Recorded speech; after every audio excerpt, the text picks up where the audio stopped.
any idea who I am. You can still do great things. He's a monster. Hey, hey, hey. Selamat bergabung kembali di channel BB69.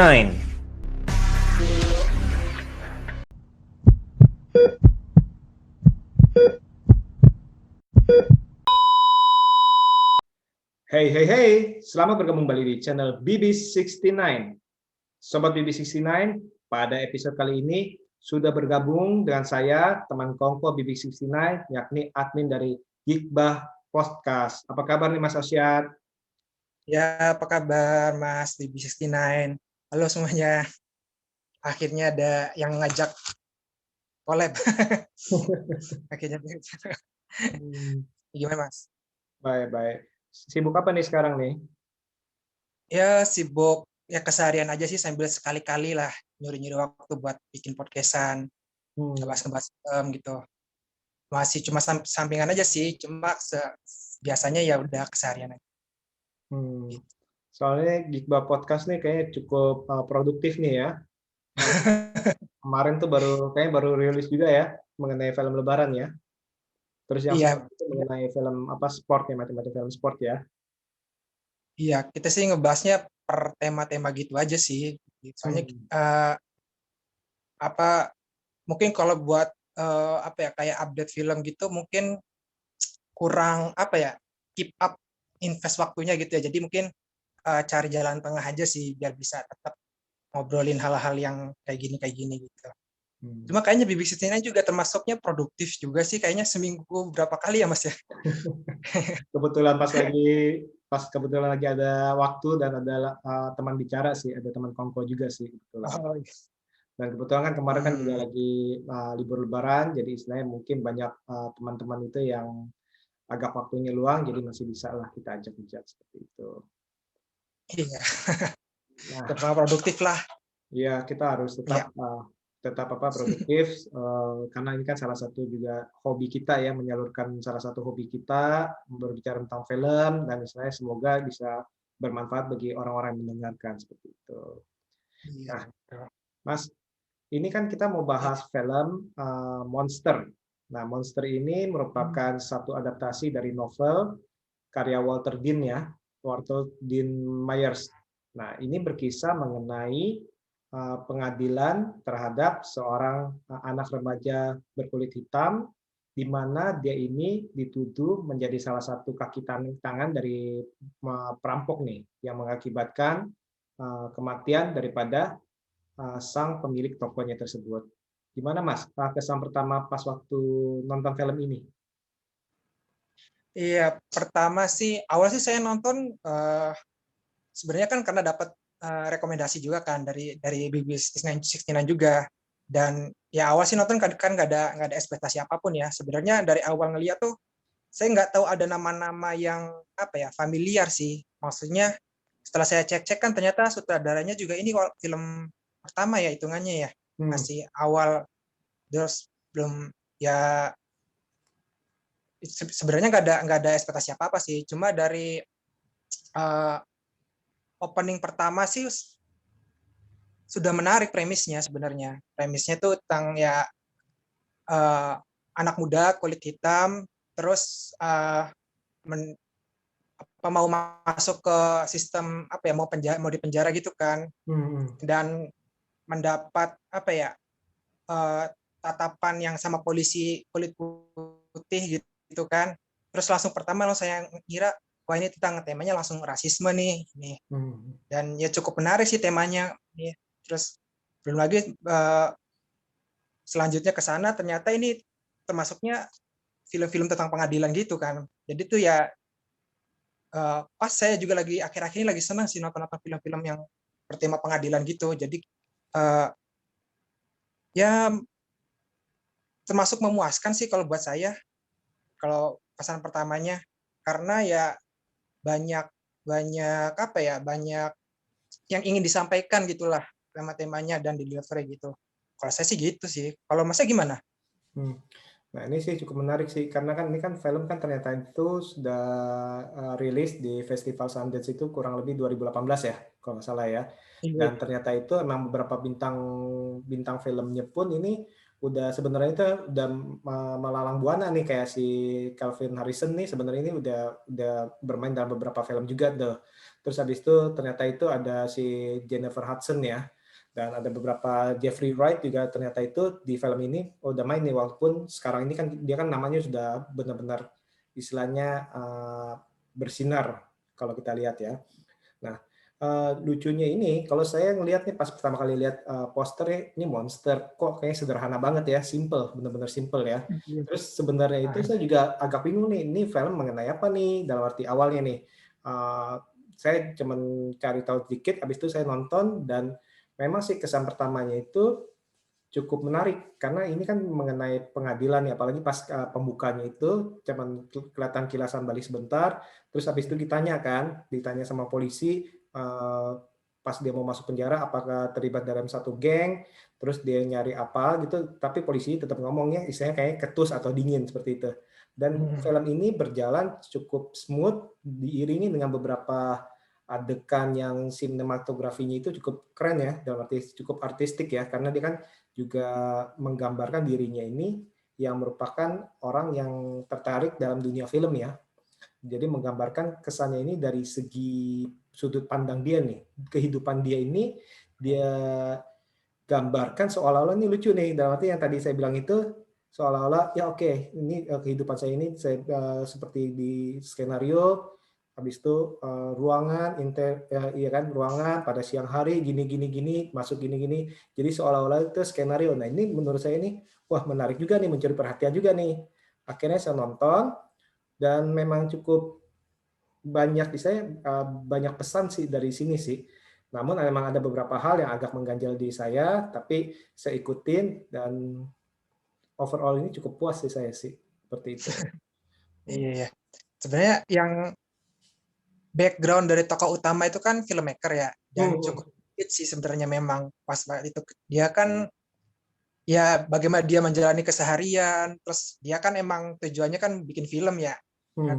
Kesehariannya itu apa kan ada kelas gitu kan, dia ikut kelas bikin film segala macam, dan ada ngebahas di kelas film itu juga ngebahas beberapa teori gitulah, dan itu tuh kayak kalau orang yang suka film pasti ya bikin nambah pengetahuan lah seenggaknya gitu yang ini. Terus yang paling saya suka tuh ketika di kelas itu kan diceritakan orang yang bikin film kan menggali orang tuh kalau mau bikin film ingin cerita apa yang ingin disampaikan gitu, keresahan apa yang ingin disampaikan. Nah, kalau misalnya dibalik lagi ditarik untuk melihat filmnya itu sendiri, kalau menurut saya untuk masalah pesan atau cerita itu termasuknya sukses sih. Dia tahu keresahannya apa, film ini tuh tahu keresahannya apa, mau isu apa yang ingin ditampilkan itu masuk sih. Kalau buat saya tuh kayak jadi punya gambaran lah, oh diskriminasi. Ini kan tentang ceritanya kan sebenarnya tema utamanya itu tadi diskriminasi kan, diskriminasi dan ras gitu, dan bagaimana perlakuannya dan segala macam. Nah, kalau saya ngelihat tuh ada kayak mencoba-coba kayak asal psikologis gitulah ya, mengangkat psikologis dari si tokoh utama, kayak gimana dia mendapatkan tatapan-tatapan, kayak ada slow motion tanpa musik. Nah, itu tuh berhasil tips psikologis sih kalau menurut saya. Cuma sayangnya nggak totalitas ke situ ternyata. Kalau saya sih nangkapnya ke di situ sih. Sayangnya kalau seandainya full psikologis gitu mungkin menarik sih. Cuma harus membagi sama harus membagi ke bagaimana film mencoba mengupas latar belakang background dari tokoh utama gitu. Jadinya tuh tidak full psikologis sidang gitulah. Psikologis ketika ruangan sidang itu. Sebenarnya itu menarik sih pas bagian itu. Menurut saya sih itu sih yang paling cukup engaging gitulah, cukup menarik, cukup bisa bertahan. Nah, betul sih. Kalau saya lihat ini, memang tadi yang seperti saya bilang ini film ini banyak pesan nih, dan hal itulah yang menjadi kelebihan, namun menjadi kelemahannya dia nih. Karena otomatis dengan banyak pesan, otomatis kan seolah-olah itu fokusnya ini agak-agak istilahnya agak-agak buyar lah dalam arti ya, nggak terlalu fokus, benar-benar tajam. Seperti tadi itu Mas bilang itu harusnya itu bagus nih kalau diangkat fokusin ke psikologis daripada sang anak nih. Apalagi dia kan dia remaja, habis itu pas pengacaranya juga udah ngomong kan, kurang apa lagi, kamu remaja, kamu laki-laki, dan kamu kulit hitam. Nah itu dia tuh istilahnya, udah disebut gitu tuh. Nah itu kan secara psikologis kan bayangin nih, seorang anak yang merasa dirinya nggak bersalah nih.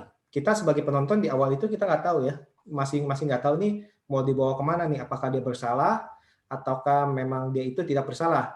Tapi kan kita kan kalau menonton itu harusnya itu bisa difokuskan tuh, apalagi kan dia kan mimpi apa dalam arti bukan mimpi buruk, istilahnya kayak nggak bisa tidur, habis itu di selnya itu banyak yang teriak-teriak tiap malam. Nah itu kan harusnya kan bisa difokuskan atau lebih digali tuh efek emosional atau traumatis yang dia alami nih. Karena siapa sih istilahnya yang tidak mengalami tanda kutip efek trauma bila dimasuki penjara, apalagi baik itu salah atau nggak salah ya, kita anggap itu ya. Ya untuk istilahnya kalau untuk spoiler alert kan, apalagi misalnya kan kalau nggak salah nih, nggak bersalah nih. Nah harusnya kan itu kan digambarkan, kalau menurut saya sama seperti Mas Osyat ini, harusnya itu digambarkan dampak yang mengguncang sih, dalam arti mengguncang daripada emosinya itu, dari psikologisnya sih, ya Mas ya. Betul. Ya jadinya kesannya jadi nggak ada yang spesial sih, walaupun memberi latar belakang, membagi ke beberapa aspek itu juga dapat dimengerti sih motifnya. Maksudnya itu kan mungkin narasi, keperluan narasi atau gimana. Cuma memang jadinya kesannya kalau buat saya memang jadi nggak ada yang spesial aja. Untuk beberapa film pengadilan yang saya tonton gitu kan jadinya membandingkan gitu. Oh ya sebenarnya bisa menjadi spesial, cuma mungkin pilihannya mau main aman sih kalau menurut saya sih itu. Tapi sebenarnya yang disayangkan untuk film pengadilan kayak gini tuh adu argumennya sih yang kurang menurutku. Menurut suasana di pengadilannya itu tektokan bagaimana adu argumentasi apa segala macamnya kurang aja sih untuk ukuran ekspektasi saya kan awalnya kayak pengadilan, film-film pengadilan gitu kan. Cuma ternyata ya porsinya nggak banyak sih menurut saya gitu sih. Agak kurang di situ tuh tandanya sih. Nah, itu dia tuh kan, kalau saya pribadi sih belum baca novelnya nih, jadi saya nggak tahu nih dalam arti benar-benar apakah dia ini setia terhadap novelnya atau istilahnya ada penulis naskah itu mengubah dikit nih. Tapi kalau justru yang tadi saya lihat itu sebenarnya ini seolah-olah ini tidak berfokus kepada dalam arti debat di pengadilannya, tapi ingin berfokus kepada si pribadi si anak ini nih, dalam arti nih. Tapi ya tadi itu sayang ini kenapa nggak diruncingkan, kalau itu kalau menurut saya sih. Nah, tadi kan ada beberapa nih yang bilang ini ada, Mas kan bilang, oh ini saya suka, tapi ini ada kekurangannya. Nah, hal yang menonjol daripada film ini apa nih Mas? Hal yang paling menonjol, sebenarnya kalau dibilang menonjol, justru saya disayangkannya nggak ada yang menonjol sih Mas. Masalahnya, maksudnya tuh tidak dia kan punya beberapa kayak dibagi-bagi gitu loh. Oh ini nanti bagian pengadilan dibagi ke nyorotin ke latar belakangnya, terus menyoroti ke itu tadi ke scene pengadilannya itu sendiri, psikologis, latar belakang backgroundnya, terus pengadilannya. Nah cuma kayaknya si sutradaranya ini pengen menyeimbangkan semuanya gitu loh, kayak ingin jadi satu kesatuan. Padahal kalau misalnya dipilih salah satu aja untuk mana yang menonjol, ya itu bisa jadi salah satu jadi salah satu poin plus lah ya. Cuma kalau menurut saya yang paling enak sih menurut saya cuma itu sih bagian memperlihatkan karakter. Iya sih, kayak benar kata Mas tadi, kayak fokus ke karakter ya, fokus ke karakternya, dan ya bagian memperlihatkan latar belakangnya sih, bagian dramanya malah yang paling menurutku. Soalnya yang psikologi, saya sendiri ngarepnya ya, kalau berharapnya sih fokus ke psikologis, karena itu kan jadi sesuatu yang agak unik gitu. Cuma karena di sini tidak difokuskan. Jadinya ya cuma memudar gitu saja, cuma sesekali muncul. Jadinya tuh kalau aspek mana yang paling dieksekusi paling baik ya aspek dramanya sih menurutku. Bagaimana film ini ngebuat kita ikut simpati dengan karakter utamanya, ikut sepakat dengan karakter utamanya, dan ya itu sih. Kalau menurut saya itu sih kelebihannya. Walaupun ada aspek yang sebenarnya bisa jadi lebih bagus. Hmm, hmm. Nah, Kalau tadi itu kan dibilang efek psikologis, dalam arti tadi itu menarik nih, kayak latar daripada tokoh utama ini kan harusnya kan istilahnya bisa lebih istilahnya digali lagi nih, baik itu dari segi keluarganya, dalam arti walaupun sebenarnya itu udah cukup baik sih, dalam arti kan dia kan dari keluarganya itu diperlihatkan dia ini sebagai anak yang sayang sama keluarganya, sayang sama adiknya, sama ayahnya, dalam misalnya dalam pertemanannya itu dia ini orang yang hangat yang bisa bergaul dengan siapa aja, bahkan tanda kutip ini sampai salah pergaulan ya kayaknya ya, dia kenalan dalam arti kan awalnya kan dari dari salah pergaulan ya, dan akhirnya itu ini harusnya ini bisa difokuskan dan istilahnya ya tadi itu mungkin ya saya nggak tahu nih di novelnya seperti apa, tapi sih saya berharap nih seharusnya ini di istilahnya penonton ini dibawa untuk bimbang nih, untuk bimbang apakah benar dia ini bersalah ataukah dia ini juga menjadi korban nih. Tapi kayaknya ini proses ini nih bagi saya ini agak datar nih. Gimana Mas? Kalau Mas kan kalau ini kan iya sih, awalnya kan keputusan itu kan apakah dia benar-benar salah terlibat nih atau dia hanya sebagai korban misalnya orang yang di salah tempat, salah waktu. Nah, iya. Kalau menurut saya untuk kasusnya ya, berarti kan ini fokus ke kasusnya. Kasusnya itu menurut saya terlalu lempeng sih, memang memang saya sepakat sih terlalu datar. Maksudnya memang tidak bertujuan untuk membuat penontonnya dilematis sih, karena itu tadi ya salah satu yang ngebuat adu argumennya juga nggak begitu asik ya, yang saya bilang awal tadi. Nah, cuma kalau misalnya saya coba mikir dari sudut pandang lain, mungkin fokusnya itu tadi memfokuskan kepada masalah diskriminasi dan segala macamnya.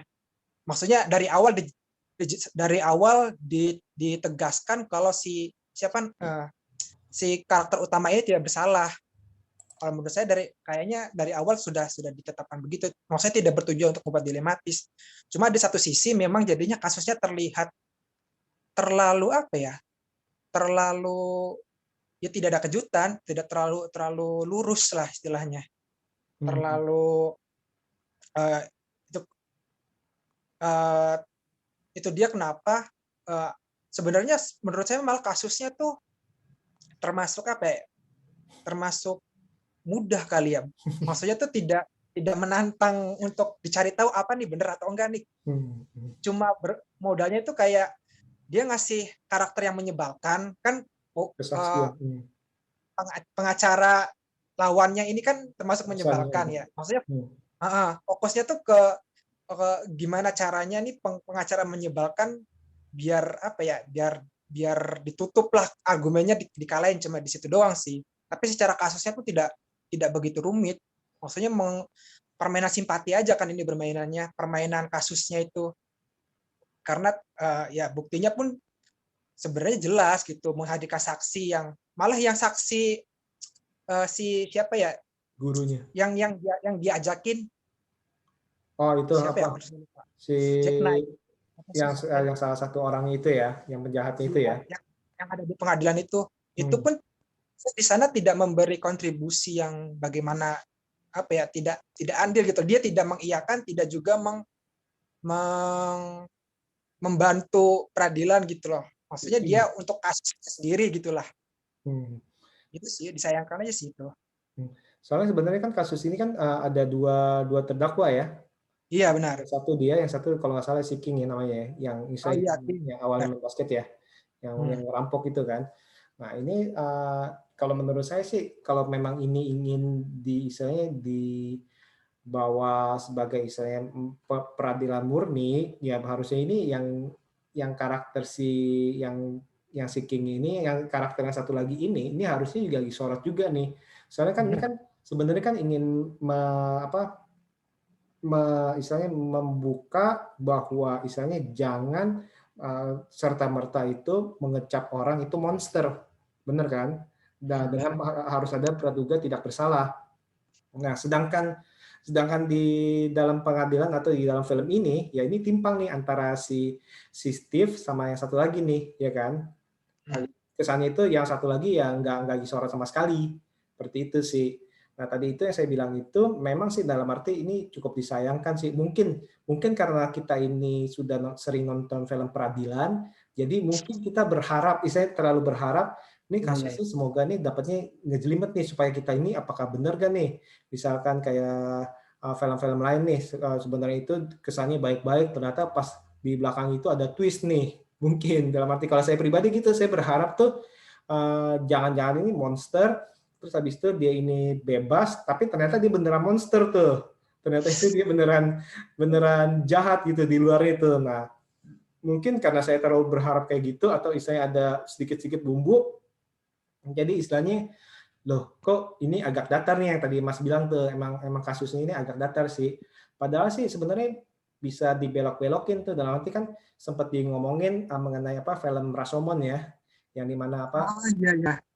itu Benar-benar. tergantung daripada sudut pandang nih, siapa nggak mandang siapa. Nah, pas dia sebutin kayak gitu, saya berharap nih di depannya ini di adegan selanjutnya ini bisa tuh kayak gitu tuh, dalam arti jadi membuat kita berpikir, wah jangan-jangan beneran nih dia ini jahat, jangan-jangan beneran nih dia ini cuma korban, jangan-jangan misalnya gitu tuh.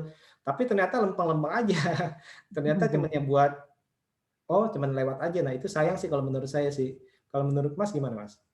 Iya sih. Itu Easter egg soal film Rashomon itu menyenangkan juga sih itu, Mas. Dan bisa ngasih kontribusi ke cerita. Ya itu juga saya bener sih, harapannya tuh berarti ada permainan soal itu kan. Sudut pandang soal kebenaran gitu.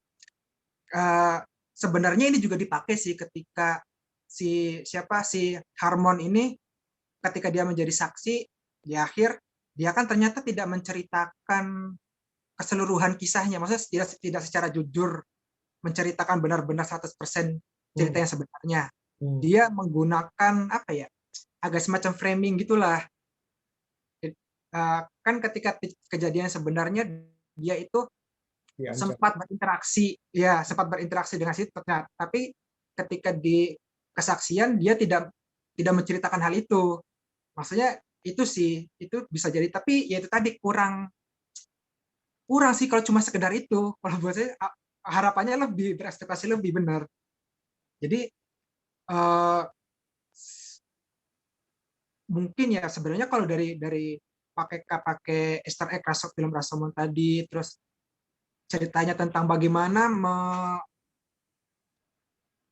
sudut pandang soal kebenaran, kalau itu bisa digali itu mungkin jadi lebih deep aja sih, bisa jadi potensi yang bagus.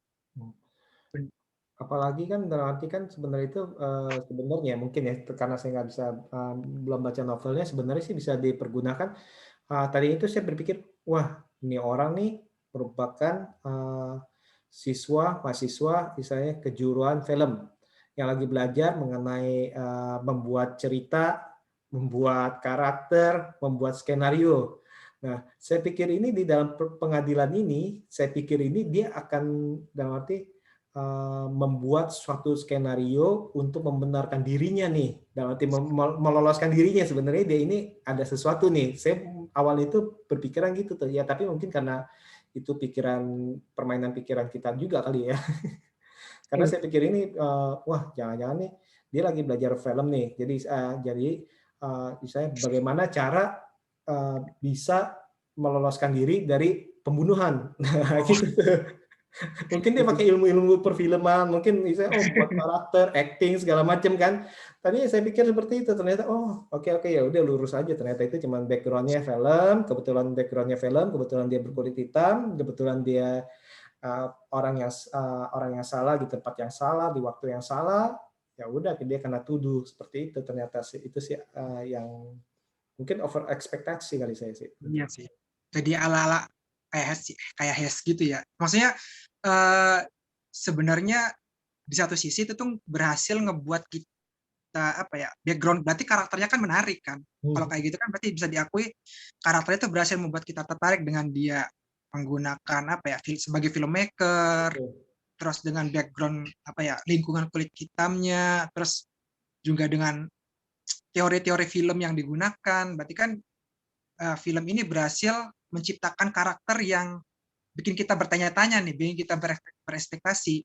Cuma ya ternyata emang dasarnya film ini termasuk nggak berambisi sih, maksudnya ya cuma ngasih lihat satu kasus biasa aja yang dialami remaja salah tempat. Sebenarnya itu aja sih. Cuma saya tuh ngelihat ratingnya ternyata nggak begitu besar ya. Padahal saya sendiri ngerasanya ya cukup oke lah gitu. Saya nggak tahu sih kekurangannya apa selain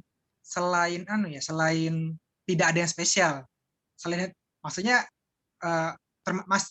menurutku masih termasuk film yang oke, cuma ya nggak ada yang spesial aja. Tapi kalau menurut Mas, kalau soal itu apa ya? Ya ratingnya kan nggak begitu bagus ya. Emang kira-kira yang kurang lah intinya. Oke, ini kan kalau ratingnya kan kalau kita lihat dari IMDb atau Rotten Tomatoes itu kan kurang lebih kan 60 lebih lah, 67-an kalau nggak salah ya. Menurut saya sih itu sih memang segitu, dalam arti kalau ditanya Mas tanya kenapa, ya tadi itu harusnya ini bisa menjadi lebih baik. Oh ya, rating 6,7 kan 60-an, saya belum 7 lah, 60 ke 65 ke atas 67-an deh. Itu sebenarnya bukan film yang buruk nih, Oh, tapi film yang biasa nih. Nah, iya. kalau ditanya kenapa, ya tadi itu film itu kayak flat ya, dalam arti flat.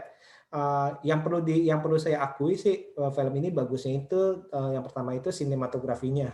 Oke, dia banyak ngambil sudut-sudutnya itu sebagai istilahnya untuk menggambarkan bahwa sang tokoh utama ini seorang filmmaker, itu kadang-kadang itu bagus sih, saya suka itu. Terus yang kedua itu dari para pemainnya nih. Para pemainnya itu sebenarnya itu bagus nih, maksimal nih. Cuma dalam arti ya tadi itu mungkin kurang diberi spot lebih kalau menurut saya sih. Kalau menurut saya kurang diberi spot lebih. Kalau dibilang kekurangannya tadi itu menurut saya sih kenapa nih? Kenapa kedua IMDb atau ART ini kenapa sama-sama memberikan nilai sama nih? Ini tumben-tumbenan sih. Memberikan nilai sama ya karena menurut saya sih filmnya terlalu lempeng sih. Dalam arti yang tadi Mas bilang itu terlalu datar, dan saya juga sependapat sama mereka sih segitu sih. Dan berarti nggak ada yang spesial yang tadi Mas bilang, tapi bukan film yang buruk, tapi alangkah bagusnya bila bisa gitu, bila kasusnya ini bisa lebih ditelusuri dari segi psikologisnya, dari segi apa, bukan hanya dalam arti gini.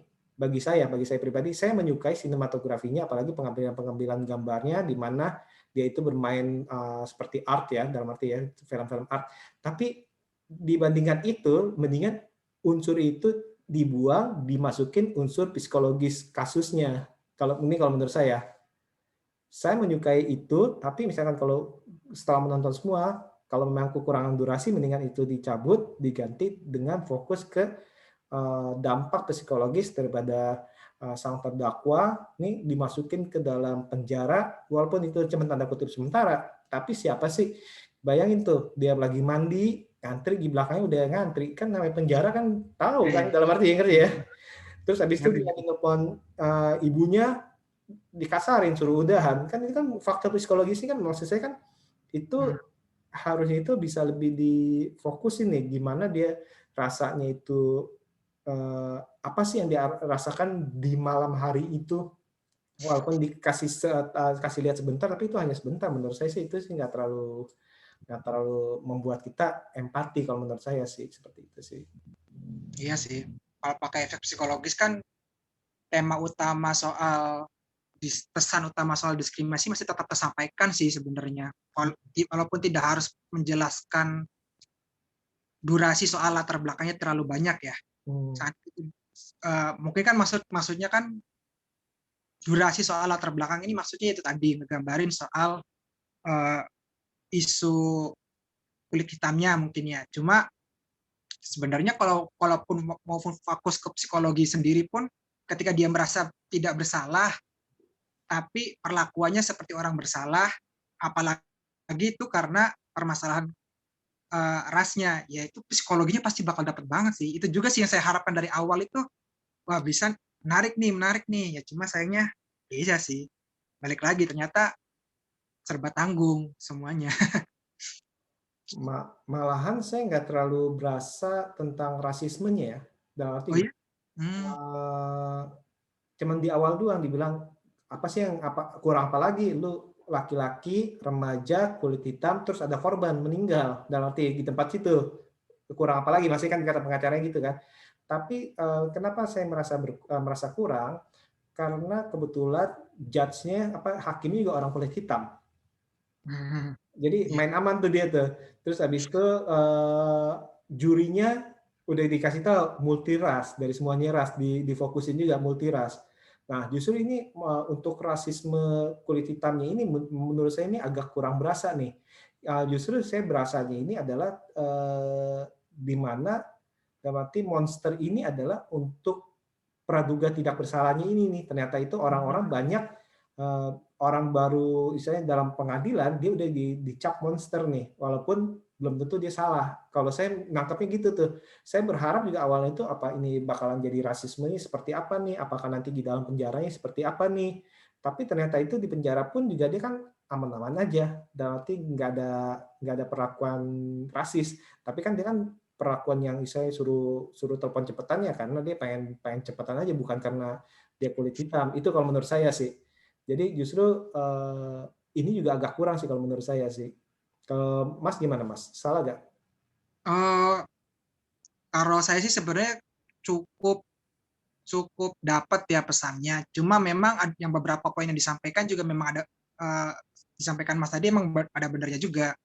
Cuma after test saya sih sebenarnya keseluruhan ya emang dapat karena nggak tahu ya mungkin nggak sedikit tapi beberapa emang kena aja adegannya. Maksudnya kayak ya tadi yang saya sampaikan Mas soal anak apa namanya remaja kulit hitam dan apalagi tadi ya itulah adegannya gitu ya.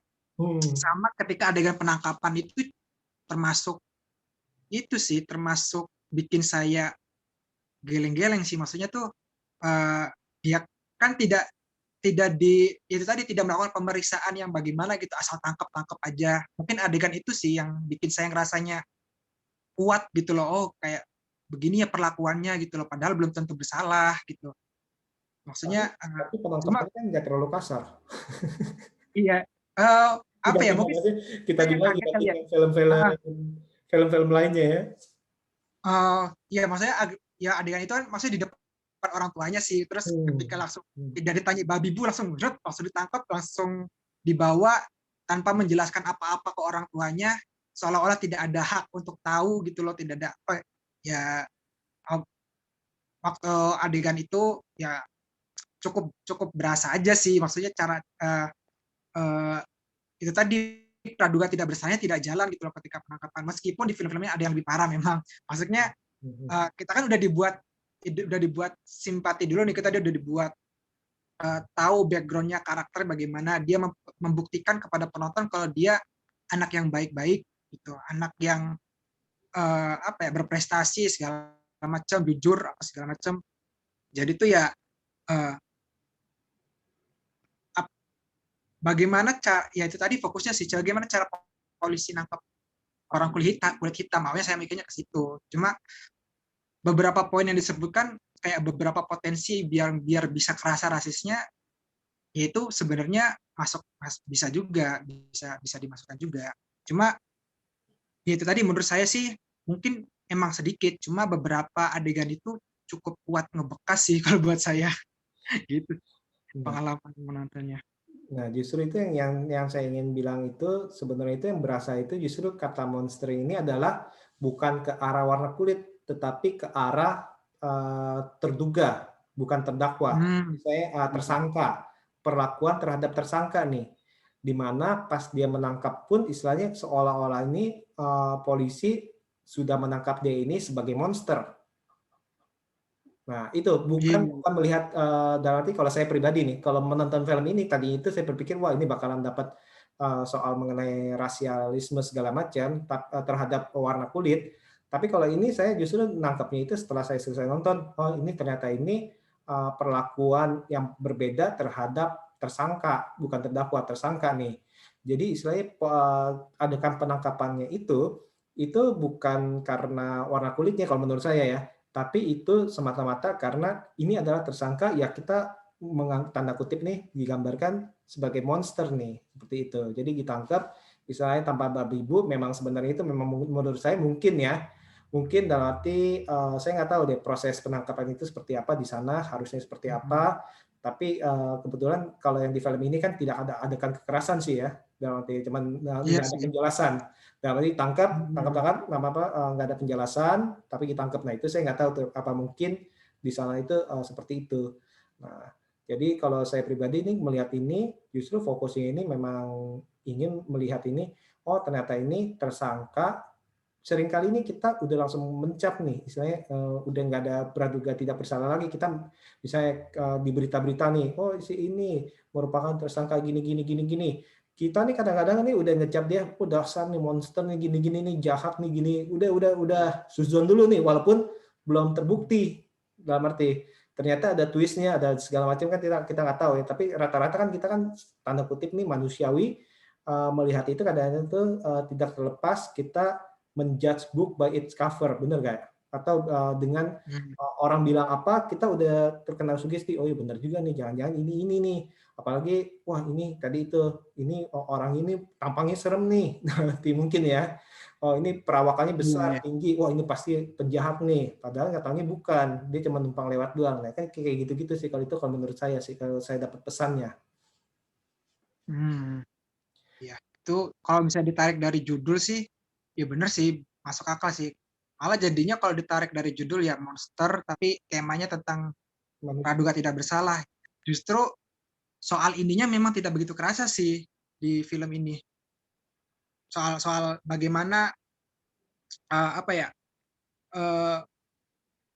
kita dari awal emang udah disiapkan kalau emang ini nggak apa ya udah tidak bersalah, tapi perlakuan orang-orang yang di sekitarnya kurang apa ya tipis gitu loh, nggak nunjukin mungkin ada ya kayak adegan yang awal tadi terus adegan yang pengacara lawannya dan penangkapan, cuma kalau dilihat dari sudut pandang masalah tema praduga tidak bersalahnya kurang sih, yang itu sih kurang karena kita sudah apa ya sudah diyakin apa ya sudah terlalu dimanusiakan karakternya gitu loh, maksudnya sudah termasuk diperlakukan dengan baik sih hitungannya, bukan yang porsinya gitu loh, tidak porsinya tuh daripada diperlakukan tidak menyenangkannya lebih banyak dimanusiakannya, jadi tidak begitu kerasa sih soal praduga tidak bersalah.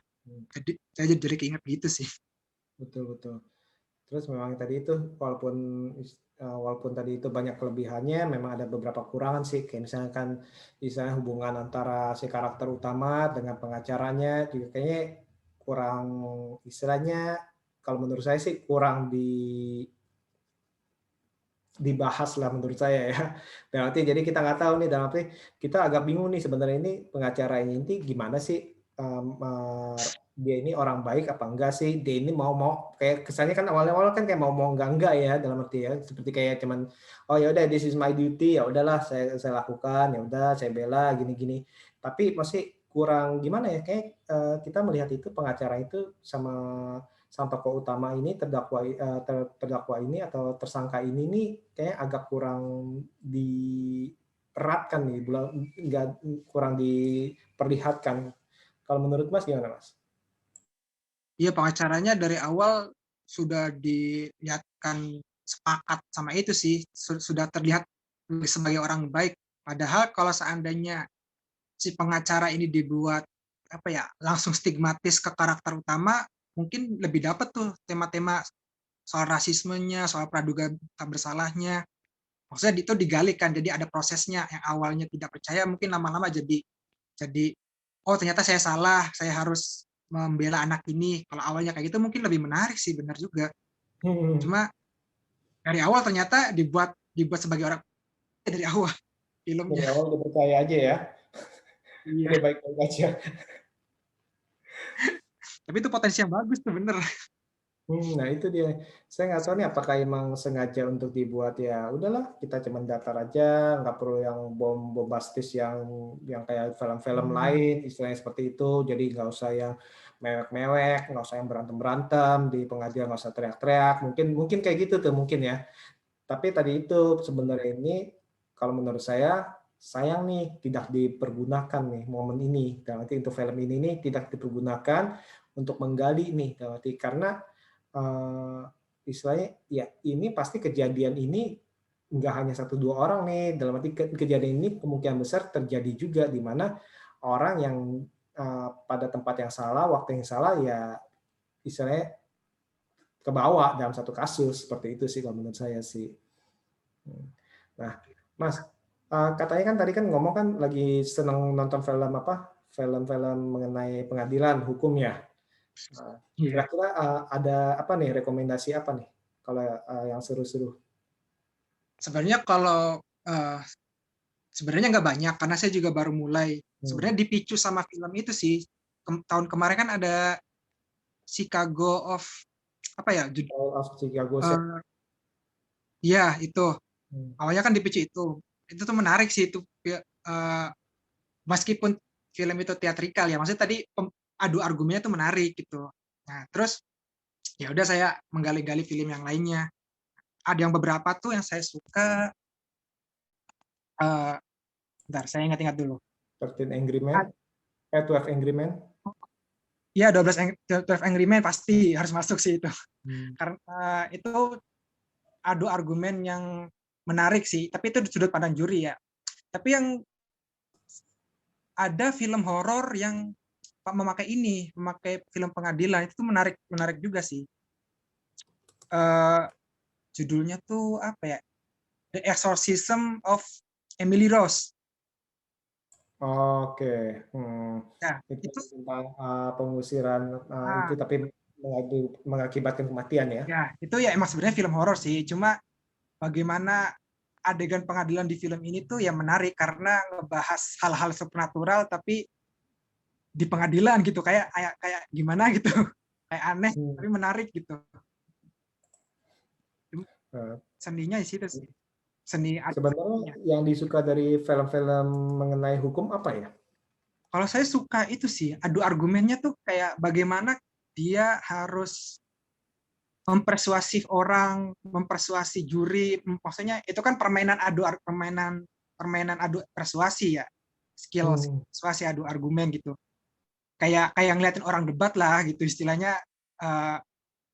Kita jadi tahu sudut pandang terdakwa, sudut pandang tersangka, sudut pandang saksi apa segala macam. Terus kan kalau pengadilan kan permainannya simpel ya, maksudnya kayak jawab ya atau tidak, terus jawab apa yang ditanya gitu. Nah itu kan belum bisa membuktikan seseorang belum apa ya, karena keterbatasan kesempatan untuk membicarakan itu, jadinya itu adalah ruang di mana kedua belah pihak saling adu strategi.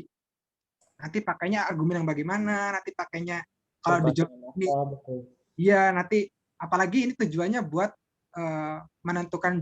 Kecuali ini film Amerika ya, saya nontonnya beramerika sih, sistem pengadilannya kan diputuskan juri.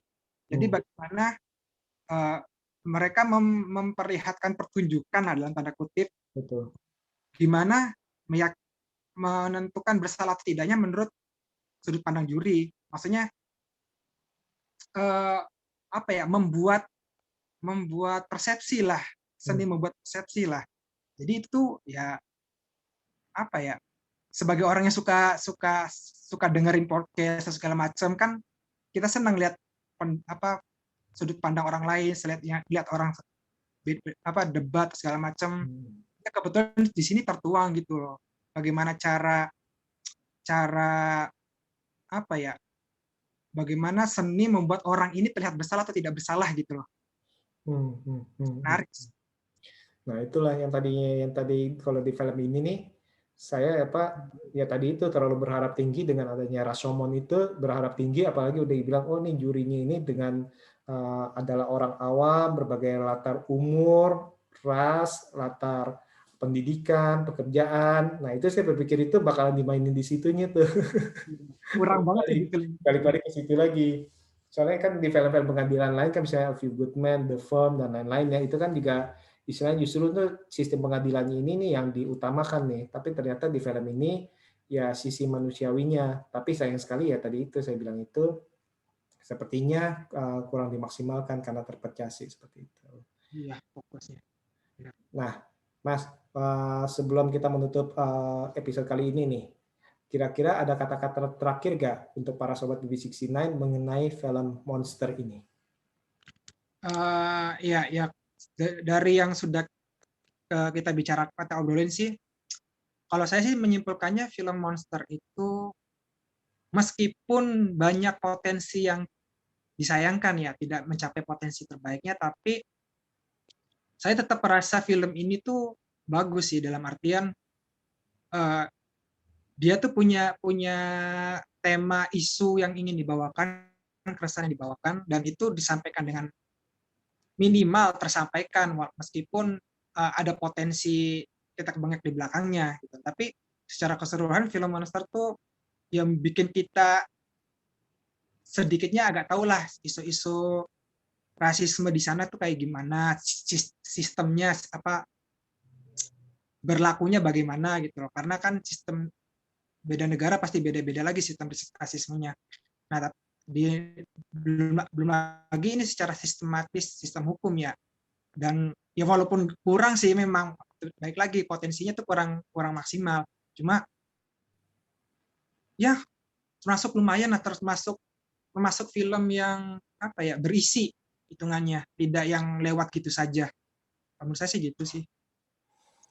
Oke, oke. Jadi ini kalau mereka yang menyukai film mengenai hukum, istilahnya praduga tidak bersalah, ataupun mengenai kasus istilahnya tanda kutip itu pandangan orang terhadap orang lain yang berdasarkan ras, berdasarkan fisik, dan lain-lain, ini mungkin cocok. Tapi bagi mereka yang mengharapkan sesuatu yang bombastis, dalam arti seperti film-film hukum Amerika lainnya, yang mungkin ya jangan terlalu berharap banyak karena ini bukan sisi itu yang ingin ditonjolkan di dalam film ini, bukan sisi pertarungan mulut yang super bombastis, adu strategi yang super istilahnya yang adu pinter dalam arti untuk membalikan hukum, memenangkan antara jaksa ataupun pengacara, ya bukan ini, tapi ini lebih mungkin ingin memanusiawikan film hukum kali ya dalam arti ya, ingin memanusiawikan film yang dengan latar hukum seperti itu.